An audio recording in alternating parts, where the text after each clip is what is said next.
Welcome to Module 3, Money, finding the cash you want to get started with your business. Now, the purpose of this module is to hear you say at the end, I have the money to get my business to the starting line. Now, in Module 2, we covered the other big ready entrepreneur's lament and focused on having enough time to do the activities necessary to get your business to the starting line. So we began by putting this concept in perspective, by thinking about time and remembering that time is just a counting exercise, which means we can find time by breaking out the minutes of the day and critically looking at how each moment is spent. We discussed some methods for getting organized and tracking time so you could see where you have opportunities to change how you use your time. So to recap, we covered how to think about time, look at your day, get organized, break out activities leading to activities into snippets of time, and to track your time either in your head or formally on a piece of paper or type it into your phone or on an app or however you could make it work. In your ready entrepreneur pursuit, you might want to recall the words of tennis legend Arthur Ashe, who once said, "Start where you are, use what you have, do what you can." That's how we approach this process to getting your business from idea to open. It's all about using the resources you have available to you, including and especially your own confidence. Now in Module 3, we're going to go through a similar process that we followed for time when we go looking for money. In this module, we will cover what is money, where does money come from, where does money go, that's the big one, and how to keep track of your money to keep your money on track. Now, if you already believe you have enough money, you have all the money you need to start your business, you can go through this module to learn a few other money finding practices, or you might want to skip this module and move on to Module 4. Let's get started.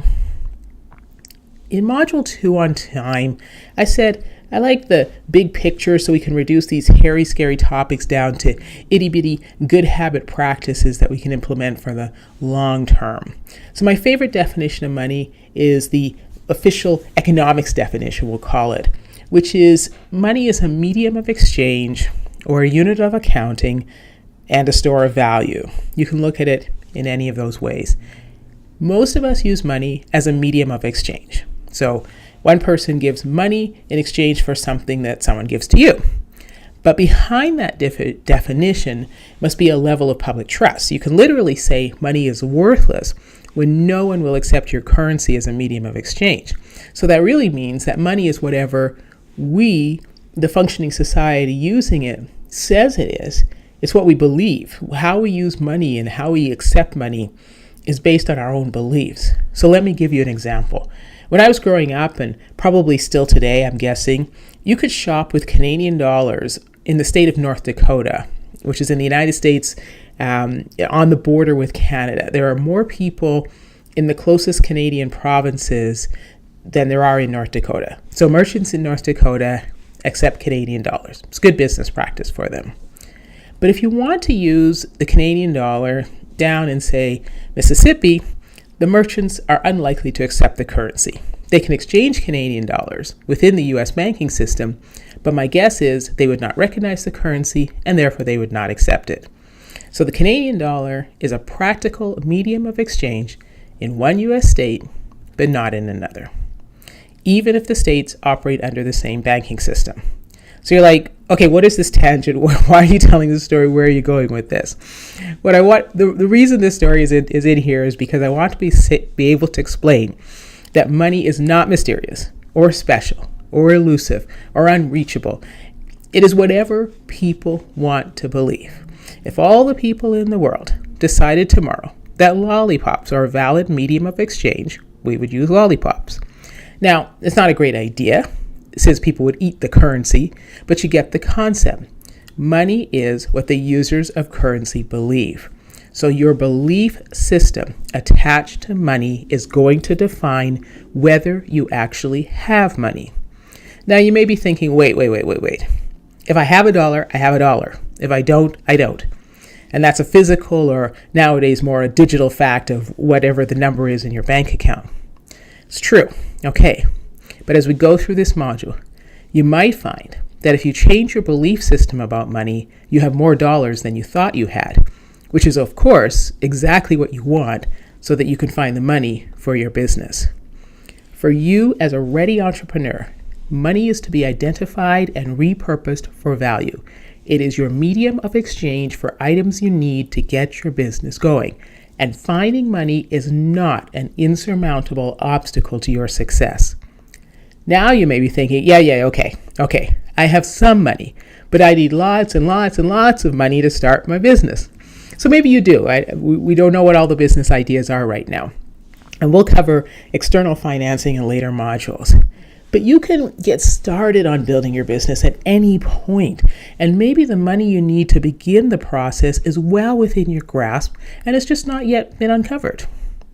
Many of us were raised to view having money as unreachable, with phrases like, I'm not made of money, or we don't have 2 quarters to rub together, or do I look like I'm money bags to you, and so on. Those are the kinds of phrases that were thrown at us that dominated the conversation whenever we asked for something only money could buy. And for so many people, this creates a mystical fear around money that paralyzes them, and worse, makes people unable to see and understand how much money they really have, and even more importantly, how much they're spending. If you learn to think differently about money, you'll probably realize you have more than you thought, and you're spending more than you need to.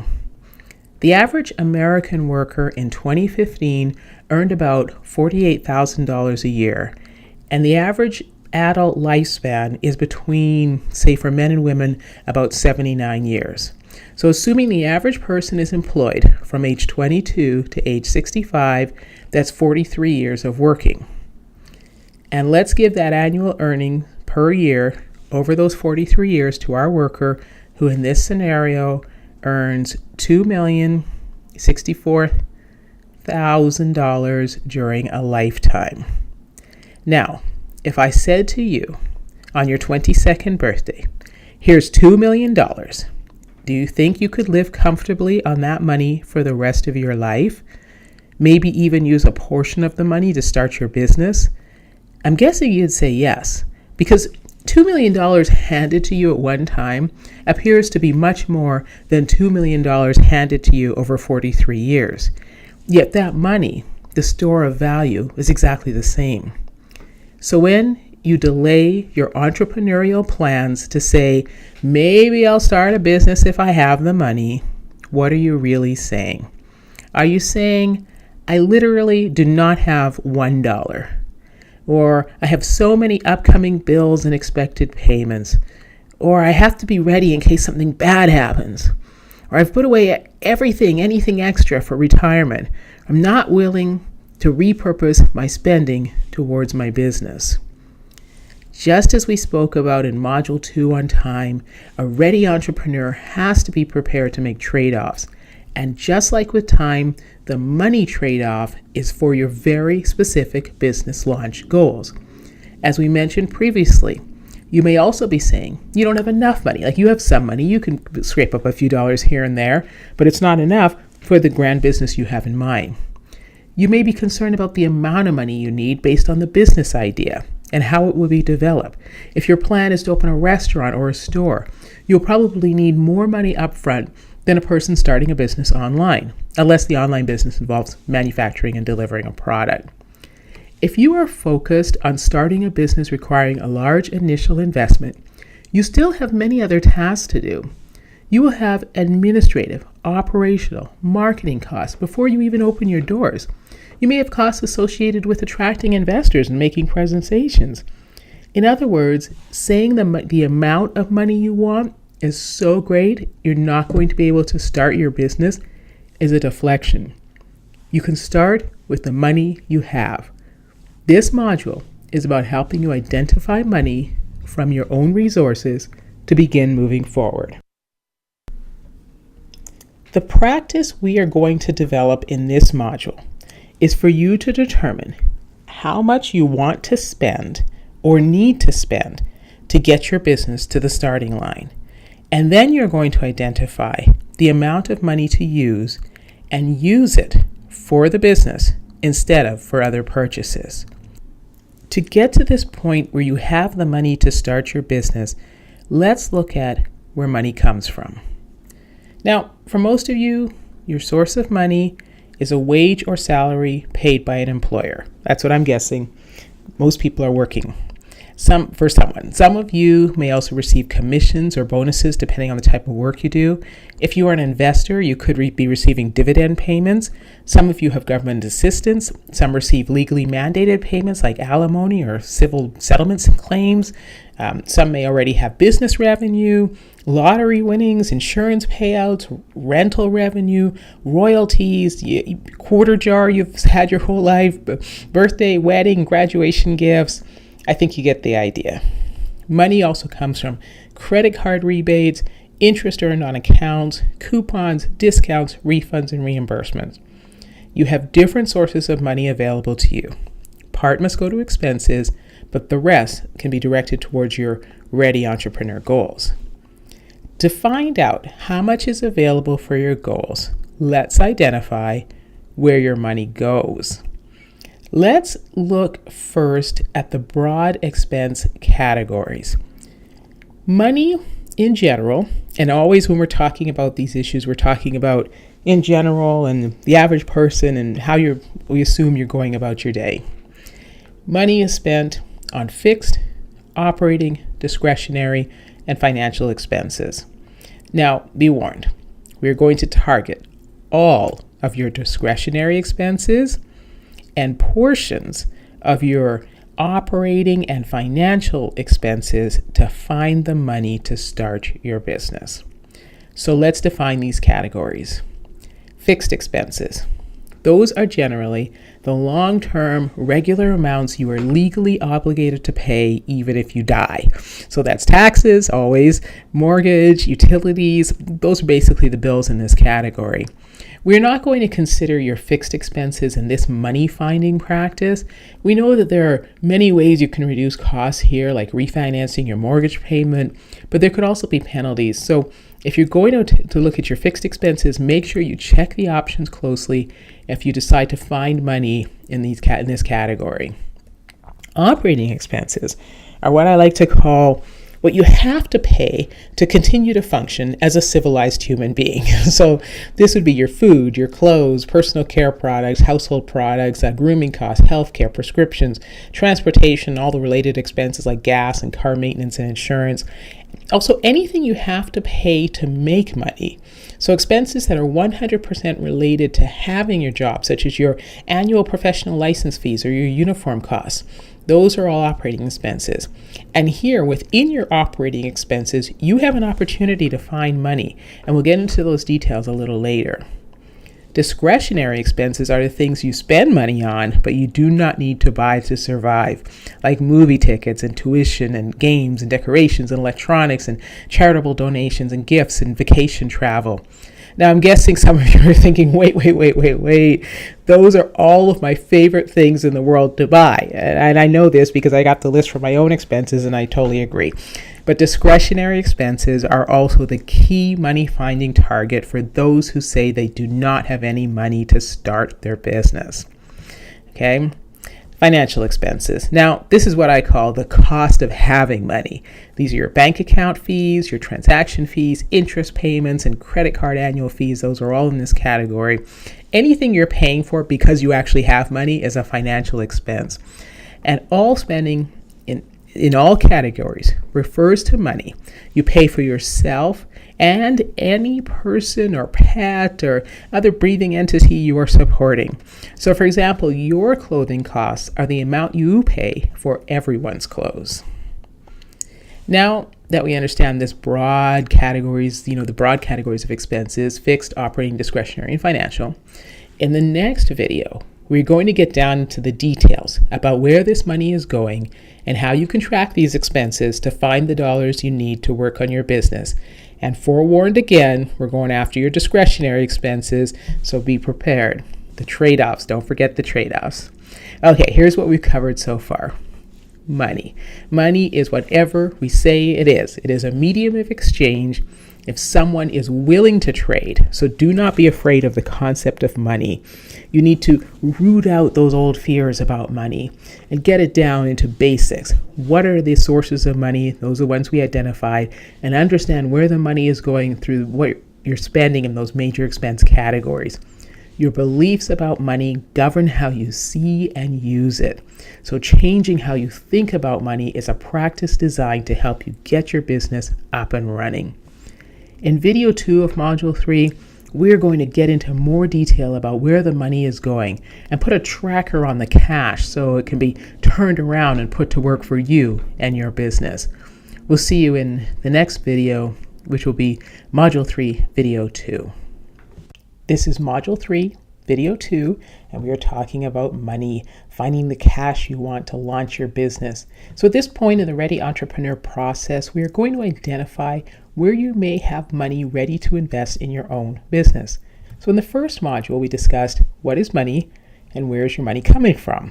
Now in this video, we'll go into detail to find out where your money is going and look at practices for tracking money so you can identify the funds you need for your business. So first, what do we mean by detail? In every expense, you may find hidden costs. That is a premium you are paying because of the process or the structure that you have set up. So for example, just hang with me on this. For example, you're paying a bank account service charge because of the type of bank account you have. There's no other reason that you're paying that except you have that account, but you may be paying more than you need because you're paying for an account with features you never use. So when was the last time you checked to see if the fee that you're paying and the features that you're getting actually make sense? When you look at the detail of your expenses, you're looking for these extra or excessive costs that can be reduced or eliminated to free up more money. So one practice for identifying where this money could be hiding is to understand your expenses not only as a standalone item, but as a function for something else. In other words, in relation to why you bought the items. Is the purchase a habit? For example, do you have dozens of packs of gum? Look around. Do you have dozens of open packs of gum? Maybe you always buy one when you're bored and you're standing in the checkout line at the store. That's why that's all there, the chocolates and the gum and the magazines and so on. It's to get you to make those last-minute spontaneous purchases. So that's what we mean by, is the purchase related to something else? Is it some other habit that you can actually change? So in this assessment, your purchase cannot be looked at in isolation. How you classify the purchase may depend on where and why you buy it. So you would ask, what is the purchase? How is it purchased? Is it a habit or is it a necessity? And is the price in the process? Not so much the price for the item, but in the entire process of why you bought that particular item. To illustrate, we're going to take the broad expense categories, fixed, operating, discretionary, and financial, and break them down, because we like to break things down. If you've listened to the earlier modules, you know that's how we do this. Everything gets broken down into its functional parts because we're trying to find the pieces that can be used to build your business.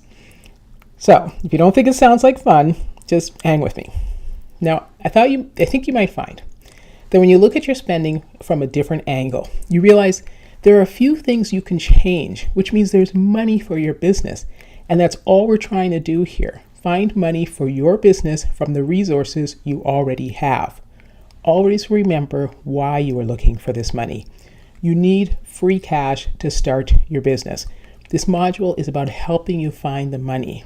To find the money, you have to identify your spending so you can determine where there may be a few extra dollars for your entrepreneurial plans. And this applies even if you'll need major investments down the road. You still need cash up front to get started. You want to be an entrepreneur who says, I have the money to open my own business. Now, personally, I'm strict about identifying where I spend money. And that doesn't mean I don't spend, because I do.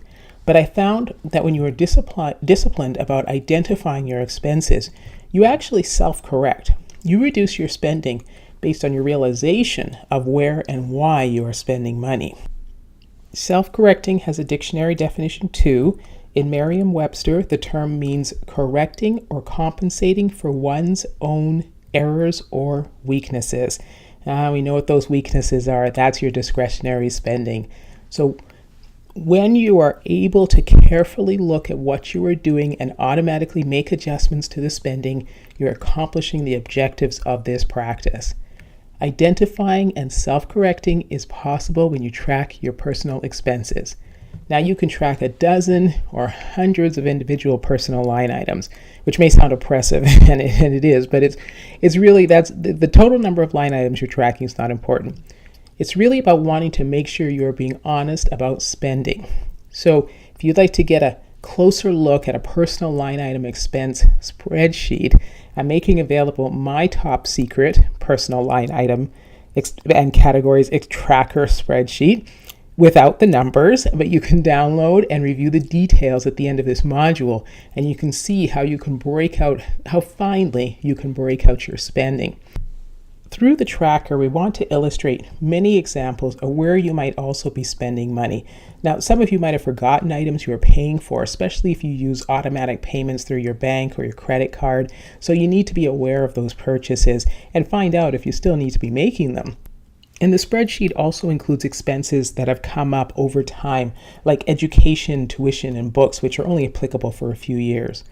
Also realize you do not have to maintain a detailed spreadsheet and track everything to the penny, but you should keep track in general, even on a rounded up basis, of the expenses you really have versus spending you are currently doing. And you can do this in your head or in paper, type it in your phone, whatever your digital device is, whatever you're most comfortable with. Now, to illustrate how tracking for details works, let me take you through one example. In the expense tracker, you will see the word food. Food is an operating expense. You must have food to survive. But food is not only one line item on the tracker. There are 10 different lines capturing expenses for solid and liquid consumables, aka food. As an operating expense, food can be broken out between groceries and, let's say, what we'll call dining out and ordering in. Or dining in and ordering out. I think it's the other way. Dining out and ordering in is an operating expense if you rarely dine out or order in, and when you do, the food is a substitute for groceries. So that's like when you've just returned from a trip and there really is nothing to eat in the fridge. Under dining out, order in, there are also 3 subcategories: local, travel, and entertaining. And entertaining is further subcategories into local and travel. Now I know this is sounding like overkill. You're like, wait, what is this? What we're trying to do is to specifically understand where you spend money. So the subcategories highlight the consumption of food in different settings, which are discretionary. They can all be reduced if necessary. So when you're traveling, for example, you generally dine out all the time, so you should understand how much vacation food is costing you relative to groceries at home. The total cost of traveling is more than the cost of just the plane ticket and the hotels, because your food costs for that time that you're away could be higher than you would normally spend. So entertaining is a line item for when you pick up the check. It's great to entertain, but if you pick up the check a lot and you track how much you are spending over a year, you may shock yourself and self-correct on this generosity. It's great to be generous, but with limits that are not literally costing you the opportunity to start your own business. If you buy a lot of ready-to-eat foods at the grocery store from those fancy deli-like bars with the soups and the cooked meals, that part, you might want to track those purchases separately because some jurisdictions impose different tax rates on food that's bought in a grocery store. So food that's sold in a grocery store as ready to eat at one of those hot meals counters, that might be taxed as restaurant food. So you could actually be paying more on it. So take a look at your grocery store receipt and see if you can save money by reducing purchases that are subject to higher taxes. And then back on the expense tracker, that's the category for food as an operating expense. But food also appears on the expense list as a discretionary expense under the category of leisure activities. The line item is called snacks/food. This line item was created for couple of basic reasons: going to the movies and going to the ballpark. Because we all know the food sold at the movie theater and at the ballpark is really overpriced snack food. So if you go to the movies or the ballpark or similar venues often, it's a good idea to track these totally discretionary expenses separately so you can be disciplined about the cost of purchasing food in these types of venues. The purchases would not fall under dining out because usually the purchases really are just snacks, let's be honest, and purchased in addition to a full meal, which you'll go and get later. So also note that alcohol is usually tracked as a discretionary expense, I'm assuming, under leisure activities. And so to understand how this practice works, even if you buy all your wine at the grocery store, wine is not part of your food grocery bill. Now, there's no need to get bogged down in the details for this example. It's not what we're trying to do here. The point is not a detailed definition. The point is to prompt you to look at your purchases in the context of why you are purchasing and whether the entire circumstance makes the purchase an operating expense, which you cannot live without, it's essential, or a discretionary expense, which you can repurpose into money for your business. In whatever format you choose, separate the amounts that are not food or any other important operating expense and a necessary expense. That goes for that last-minute magazine you buy in the checkout line and the household products you buy, even though you're not quite sure if you already have that product in the house. I mean, how many spray bottles of cleaners do you really have? Like, do you really know? You don't know. So break out how much is paid in all of those categories of the different types of expenses that you're spending money on. And then take a look at what it really looks like. When you break out those expense line items into separate categories, your grocery bill might be a little more different than you thought it was. It could look something like this. Food as groceries is actually the amount that's left over after you've taken everything else out, like the restaurant style food and the household supplies. And maybe you stopped in the pharmacy and picked up vitamins, and you threw in a couple of bottles of wine, and you threw in a magazine because your favorite star was on the cover, and you picked up a birthday card. And then you turn around and said, I just spent $300 on groceries. What does this separation of line items and categories tell you? Did you really spend $300 on a necessary, mandatory operating expense such as food? Or did you spend it on other things that maybe you could live without? And those other things, that money that went to the other things, that's the money for your business. Now, the grocery store receipt is illustrative for understanding this practice. But of course, the practice applies to every type of receipt you receive, every credit card statement, and all other forms of spending. Break out those line items. Here's the Ready Entrepreneur practice. Take a look at your receipts and your credit card statements. How many of the items are not operating expenses? If you're saying you do not have money to start your business because you just spent $300 on groceries, take a closer look. Maybe your grocery bill includes items you do not eat or other items which are purely discretionary expenses. And you do not have to formally write down every expense and calculate the tax. Actually, some stores break the bill up into categories for you, which is very convenient. But remember, operating expenses are the things you need to buy to live a decent, civilized life. So groceries are an operating expense. But if you have items on your grocery bill that are not operating expenses, subtract them out so you can see if you're limiting your options for finding your business funding. And this practice applies to every other category receipt you may have. Remember, the reason you want to break out your purchases into the items you're really spending money on is to see where you can find a few extra dollars to invest in your business. The important takeaways from this Ready Entrepreneur practice is that you understand the actual expenses being accumulated on every bill that you pay, and you realize you may be able to save money by removing some of those items or changing the way you shop. When you clearly identify what you're spending, you often self-correct because you're focused on your bigger goal of having money for your business. And remember, these changes do not have to last forever. You want to have the money to start your business. When your hard work pays off and your business is thriving, you can go back to purchasing without thinking. Just spend it the way you want. With a caution, of course, that you don't want to let your hard work go to waste by spending everything that you've got. Okay, so you may be saying, okay, all right, in this whole process though, like how much money do I have to find? How much am I trying to really isolate? That number will vary. It will vary depending on who you are as an entrepreneur and the business idea that you have and the industry that you're in and the location. In the next module, when we look at planning practice, that's going to help you decide how much money you're really looking to identify. So in the meantime, let's focus on tracking your money to keep your money on track.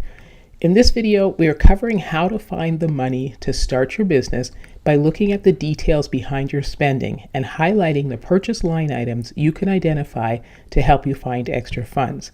So in my top secret personal expense line item spreadsheet included with this module is listed every type of expense we could think of and the reasons why a separate line item could be created for the expense.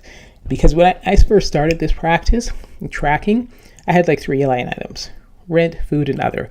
I'm serious, that was it. So the problem was other was always hundreds of dollars I could not account for. So I also slowly began breaking other out, because I always break everything out, break it down into its various parts. And that's what you see now when you look at the line item spreadsheet. But don't be alarmed by the number of line items on there. We threw them all in there so that you can have an understanding about what you could be tracking, and then pick the ones where you think you could really find those extra dollars. Your tracking can be just as formal or completely informal, but the practice from this module is to spend at least 1 month, and even better, a year, because there are some expenses that only come up every year. But at least a month, spend it on tracking your detailed line item spending. And I believe when you actually see this itemized breakout of where you're spending your money, you will also see the funds you need to start your business. So if you go off the formal process, definitely swipe the spreadsheet, use it for your own categories, set aside like a half hour a week to update the spreadsheet with receipt information or the details from your credit card statements. By the way, always review your credit card statements. Banks make errors, merchants make errors, and make sure you and your family can account for every item on the statement, especially if the purchase is like a mix of operating and discretionary expenses, or if it's like a reoccurring item, you can't remember why you actually have it there. Now, if you want to keep track of your money more informally, you can use good old-fashioned pencil and paper, keep a running tab in your head, just stay focused on the bills where you believe you have an opportunity to find money. And start small. Instead of starting with 100 line items, pick a category or 2 that you're going to look at for, say, a week or so, and see if you can find the savings. Then move on to the next category. You don't have to do it all at once. What you want to do is embed the Ready Entrepreneur practice into your head so you think about the line item breakout whenever you are shopping, whether you're in a store or online.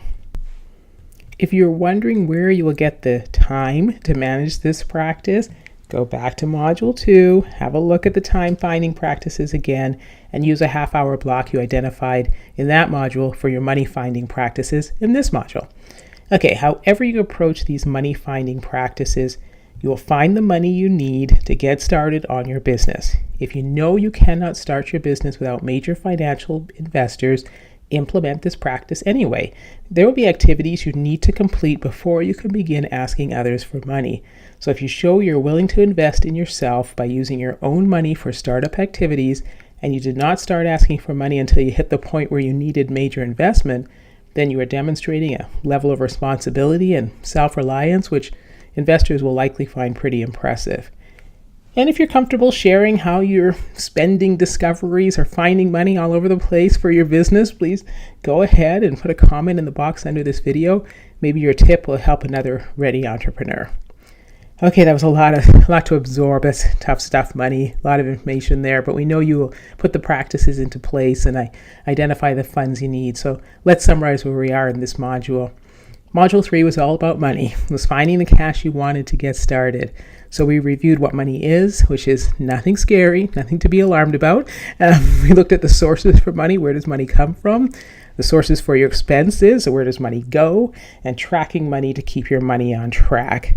Your beliefs about money govern how you see it and how you use it. So remember that all the practices we identified are leading you to the goal of having money, having cash that you can use to pay for your initial business expenses. You're not depriving yourself of things you really love to buy all the time. You are investing in yourself. The Ready Entrepreneur practice for money asks you to look at your shopping receipts and credit card bills. Account for operating, discretionary, and financial expenses separately. Determine if the operating or discretionary or financial expenses were necessary, and then if not, isolate those funds for investment in your business. Okay, now that you have begun to identify money to put into your business, you need to figure out what the business expenses are going to be, which takes us to the next module, Mega Module 4, knowing what you want to do. In the next module, we will go through the steps you need for planning your business. If you had the 5 free months ahead of you and the $2 million, what exactly would you do to launch your business? If you said write a business plan and market research, you'll see in Module 4 that we begin with a much more direct approach. We are going to cover 3 big areas: strategy, which is how do you want to approach the actual activities to launch your business; research, the formal, informal, and third party; and planning. How exactly are you going to get to the starting line? And we are going to develop a plan for your business, not a business plan, but the step-by-step setup of your actual business. We'll see you next in Module 4.